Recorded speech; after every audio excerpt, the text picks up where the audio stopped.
Si nous devions repérer les dangers grâce à notre olfaction, il y a longtemps qu'il n'y aurait plus d'humains. Car contrairement à certains mammifères, nous ne sommes pas guidés par notre odorat. Chez l'homme, c'est la vision qui prédomine pour percevoir son environnement. Bien que nous soyons très attentifs aux sons et sensibles aux odeurs, notre perception visuelle est presque quelque chose d'intuitif, d'involontaire. Nous sommes constamment sollicités par les informations qui nous entourent.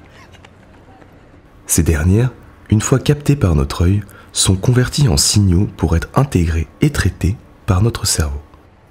Mais ce n'est pas si simple. Notre vision dépend de plusieurs éléments. La quantité de lumière, le champ visuel, la perception du mouvement, le pouvoir séparateur de l'œil et l'accommodation, ainsi que la perception des couleurs. Ce sont toutes ces informations que doit traiter en permanence notre cerveau.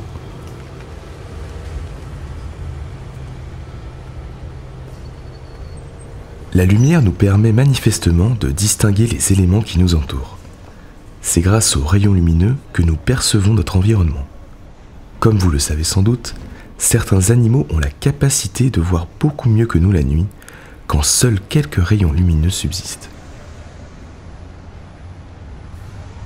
La position des yeux sur la tête délimite, entre autres, notre champ visuel. Il est par exemple de 180 degrés pour l'homme et de 260 pour le chat. C'est difficile à imaginer, mais en réalité le chat a un champ de vision plus large que celui de l'homme. Nous sommes également capables de percevoir le mouvement. Imagineriez-vous vivre dans un monde statique, comme si après chaque battement de paupières, on ne voyait qu'une image fixe? Heureusement, ce n'est pas le cas. Néanmoins, les mouvements ne sont pas perçus à la même vitesse suivant les espèces. La perception du temps dépend de la rapidité qu'a notre cerveau à traiter les informations. Elle dépend de la vitesse à laquelle l'œil peut capter l'information visuelle. D'autres espèces sont ainsi capables de percevoir le monde plus rapidement ou plus lentement que nous. En plus d'avoir une perception du mouvement fluide, nous accommodons notre œil en fonction de ce que l'on observe. Comme une caméra ou un appareil photo, nous sommes capables de faire la mise au point sur l'objet que nous visons.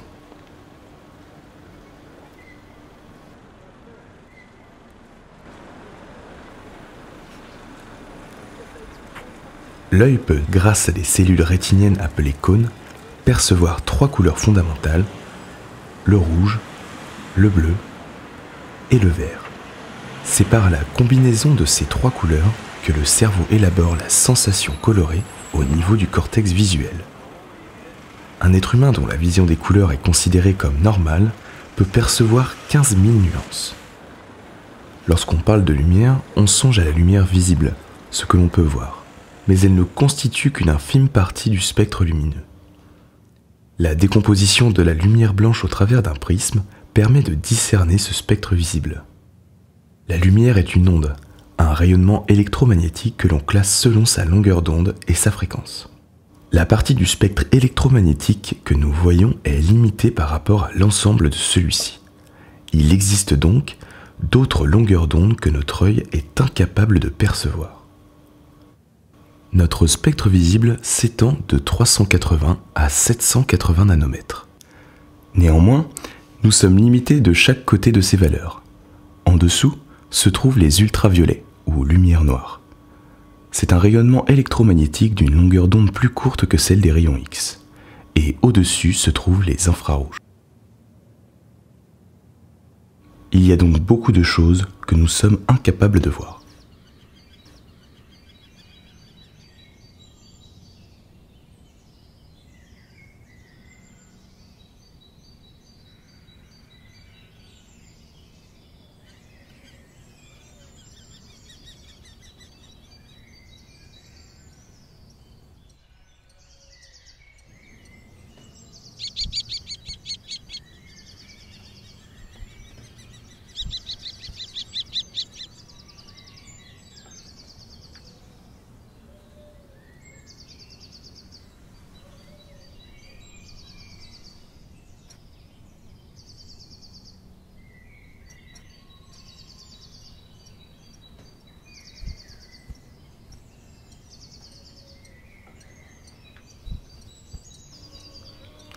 Le faucon cresserelle, comme nous, perçoit les couleurs fondamentales. À un détail près, il peut voir les ultraviolets. Si nous étions dotés des mêmes capacités, elles auraient sans doute pour nous une certaine utilité. Par conséquent, nous sommes en droit de nous questionner. Pourquoi le faucon possède-t-il une faculté supplémentaire à la nôtre ? Comme la plupart des rapaces, c'est un carnivore, et le faucon cresserelle est connu pour sa technique de prédation en vol stationnaire.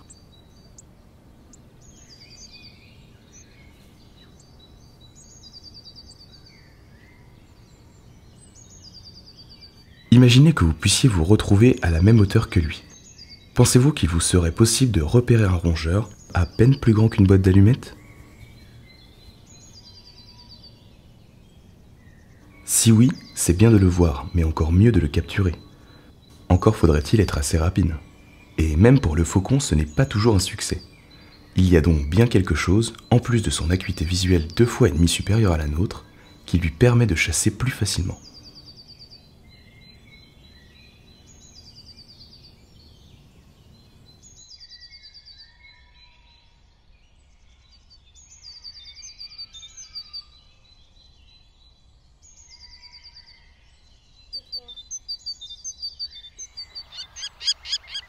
Ce qui le rend plus habile à la chasse, c'est justement la perception des UV.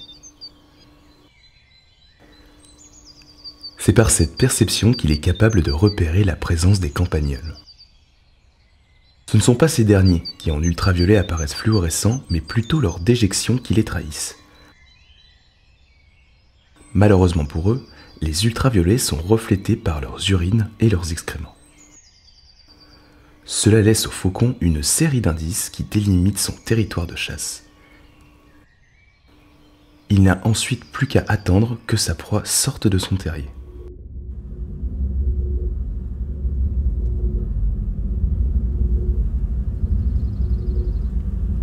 De même que le faucon, de nombreux insectes sont capables de percevoir les ultraviolets, à l'exception du rouge.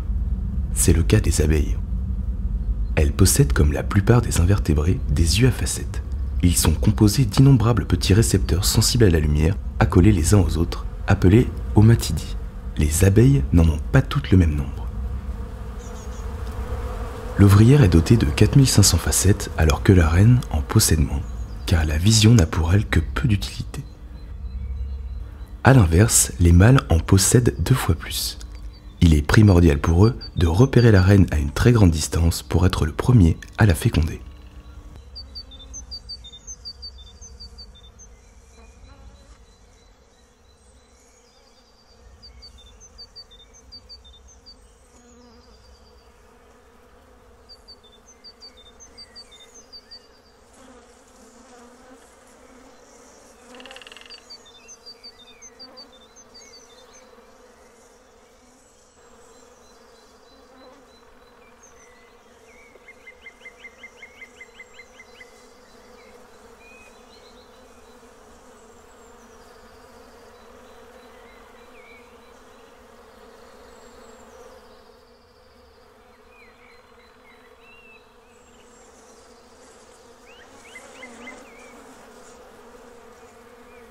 Les fleurs, qui nous paraissent uniformément colorées, sont bien différentes pour l'abeille de par la structure de ses yeux et de sa vision en ultraviolet.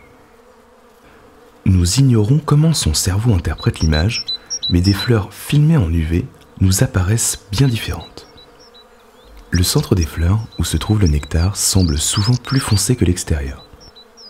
Cette coloration, invisible à nos yeux, guiderait les insectes pollinisateurs vers le nectar.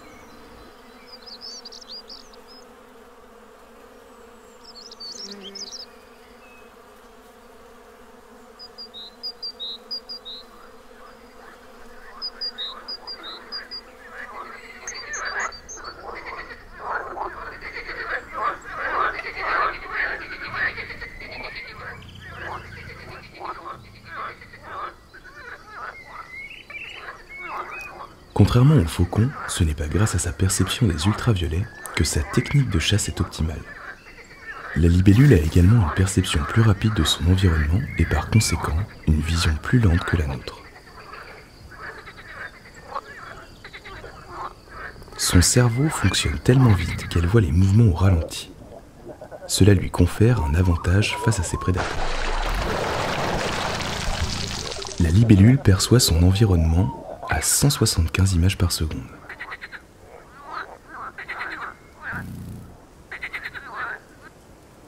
Si elle devait regarder les mêmes images que vous, qui défilent à 25 images par seconde, elle ne verrait, comme pour ce décollage, qu'une suite d'images fixes et aucun mouvement fluide.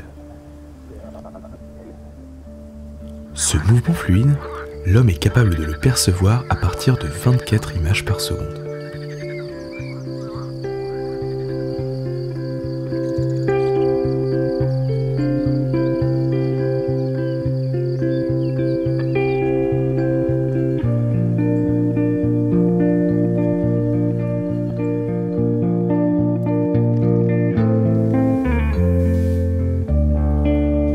En dessous de 24 images par seconde, les mouvements nous paraissent saccadés.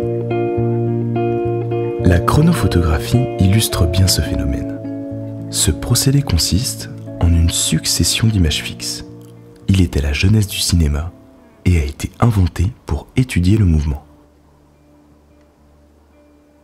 Même si les mammifères sont proches de nous, les différences de vision entre les espèces sont considérables. Le chat, par exemple, a une perception du monde très distincte de la nôtre. Il voit mal de près et les couleurs lui apparaissent en pastel. Comme les abeilles, il ne perçoit pas le rouge. Il est en quelque sorte un peu daltonien. L'une des différences notables entre le chat et l'homme est la façon de capter la lumière. La nuit, après avoir quitté une zone éclairée, nous mettons 20 minutes avant que notre stock de rhodopsine, un pigment sensible à la lumière, se régénère et améliore notre vision nocturne. Et ce n'est qu'au bout de 45 minutes dans le noir que notre sensibilité est maximale. Comme la plupart des vertébrés. Le chat est nyctalope,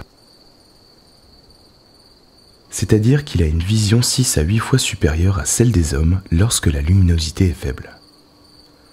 Même s'il possède dans l'œil un nombre plus important de bâtonnets, cellules sensibles à la lumière, cette aptitude lui est notamment conférée par le tapetum lucidum appelé tapis clair. Cette structure contient une couche de cellules réfléchissantes. Elle permet d'augmenter par réflexion la quantité de lumière captée. La nuit, tous les chats sont gris.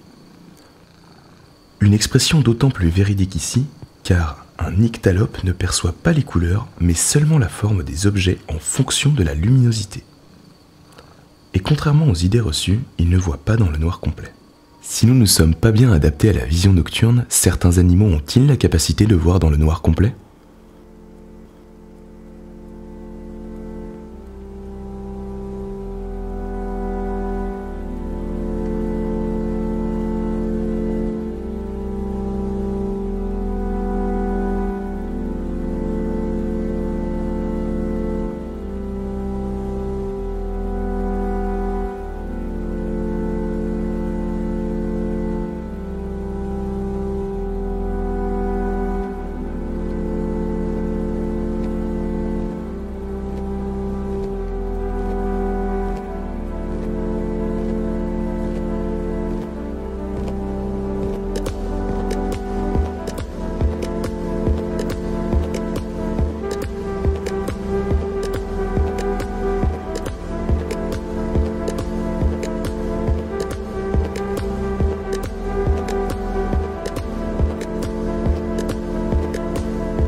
Certains reptiles, dont les crotales, boas ou pythons, disposent en effet d'une vision infrarouge qui n'est pas liée à l'œil.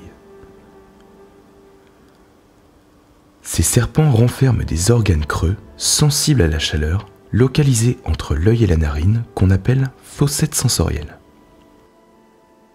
Elle capte les infrarouges et permet ainsi aux serpents de détecter la chaleur dans leur environnement immédiat.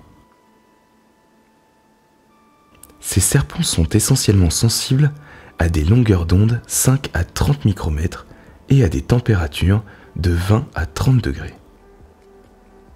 La fossette sensorielle a deux fonctions. Elle permet à ces reptiles à sang froid de repérer les endroits où se réchauffer et de chasser les animaux à sang chaud.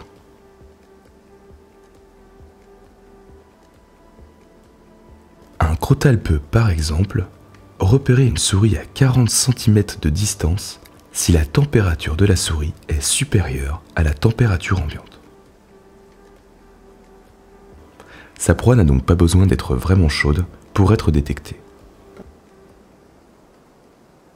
La chasse est plus facile la nuit puisque les différences thermiques entre les proies et les températures environnantes sont plus marquées.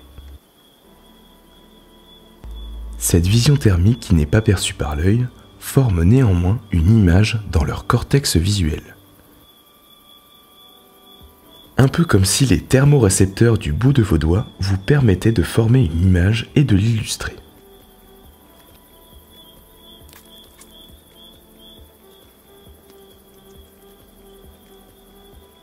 Nous avons des thermorécepteurs un peu partout sur notre peau.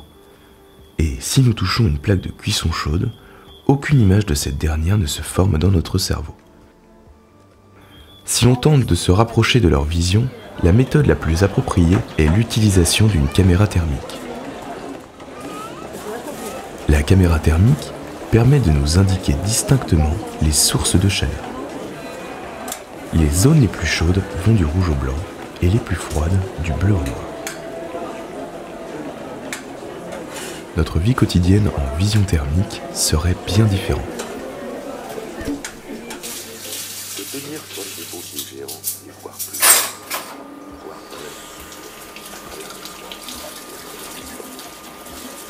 tenter de ressentir, imaginer l'étrange splendeur de l'horizon. De se transformer, de se réinventer sous des formes plus. Approcher et tenter de partager ce qui est à la fois unique et universel en chacun. La perception de l'environnement pour certaines espèces n'est donc limitée ni à la lumière, ni à l'œil. D'autres possèdent un radar encore plus particulier et éloigné de nos capacités. Certaines chauves-souris vivent dans des grottes en pleine obscurité. Savez-vous comment elles se déplacent dans un environnement totalement dépourvu de lumière ? Comment peuvent-elles voler si habilement et rapidement sans entrer en collision avec des obstacles ? Le premier à avoir résolu ce mystère est un biologiste italien du nom de Lazzaro Spallanzani. En 1793, il constate que les chauves-souris peuvent voler dans les ténèbres sans difficulté. Il va ensuite réaliser plusieurs expériences.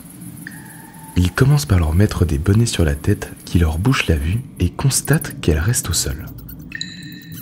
Puis, pour être sûr de ne tester que la vue, il leur crève les yeux. Mais celles-ci sont encore capables de voler et de s'orienter parfaitement. Il va ensuite réaliser des expériences dont les conclusions sont troublantes.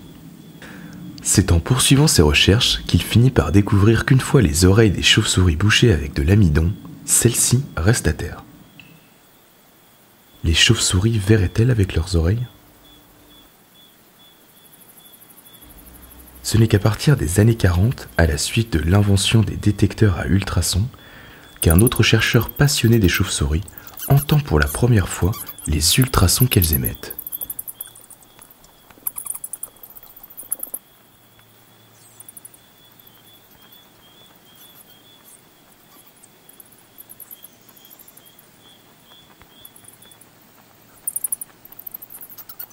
Près de 150 ans plus tard, un autre scientifique, Donald Griffin, va découvrir qu'avec les oreilles bouchées, les chauves-souris sont incapables de s'orienter, mais également qu'en leur obstruant la bouche, elles ne peuvent pas produire d'ultrasons.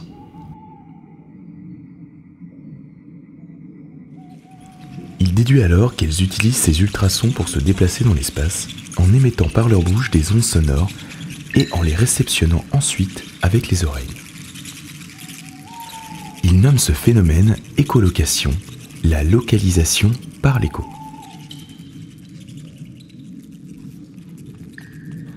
Bien que les chauves-souris se dirigent grâce aux ultrasons, elles ne sont pas aveugles et utilisent leur vue dans les endroits qui leur sont familiers.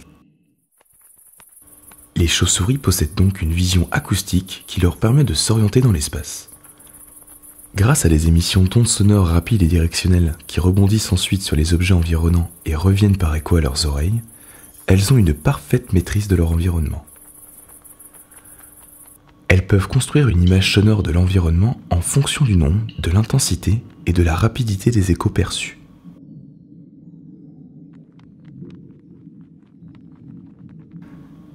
Si l'homme évalue aussi les distances grâce au son, notre audition est loin d'être aussi développée que la vision acoustique des chauves-souris.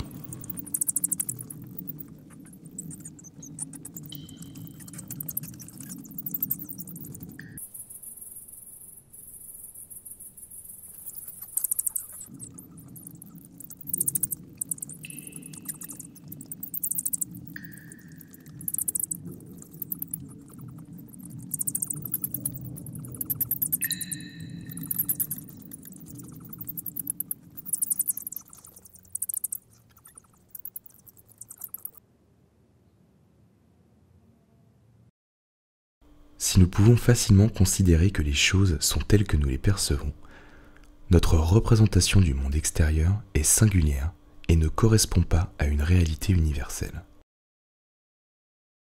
C'est par les activités limitées de notre cerveau et de nos sens que nous constituons notre perception du monde. Notre cerveau, nos yeux, nos récepteurs sensoriels interprètent le monde à leur manière. Ils nous dictent à chaque instant une vision unique de ce qui nous entoure.